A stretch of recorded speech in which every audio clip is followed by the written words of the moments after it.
పవన్ కళ్యాణ్ నటించిన Harihara Veeramallu movie June 26న అయితే release చేస్తున్నారని సోషల్ మీడియాలో పెద్ద ప్రచారం జరుగుతుంది.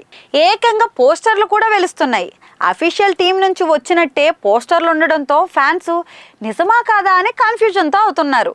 దీంతో మూవీ టీం స్పందించింది. సోషల్ మీడియాలో వైరల్ అవుతున్న రిలీజ్ డేట్స్ అన్ని నిజం కాదని తేల్చి చెప్పేసింది. మూవీ రిలీజ్ డేట్ను తామే స్వయంగా ప్రకటిస్తామని చెప్పుకొచ్చారు. ఇక అఫీషియల్ హ్యాండిల్స్ నుంచి వచ్చే మాటనే నమ్మాలని, సోషల్ మీడియాలో వచ్చే వాటిని నమ్మొద్దంటూ క్లారిటీ కూడా ఇచ్చేశారు.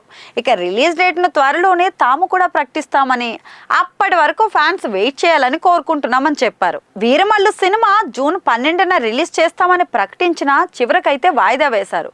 కానీ కొత్త రిలీజ్ డేట్ను కూడా ప్రకటించలేదు. ఇక ఎన్నో ఏళ్లుగా పెండింగ్ లో ఉన్న ఈ సినిమాను వాయిదాల మీద వాయిదాలు వేస్తుండటంతో ఫ్యాన్స్ తీవ్ర నిరాశ అయితే చెందుతున్నారు. పవన్ డిప్యూటీ సీఎం అయిన తర్వాత వస్తున్న మొదటి మూవీ కావడంతో ఆతృతగా ఎదురు చూస్తున్నారు ఫ్యాన్స్. మరి కొత్త రిలీజ్ డేట్ ఎప్పుడు వస్తుందో అనేది చూడాల్సిందే.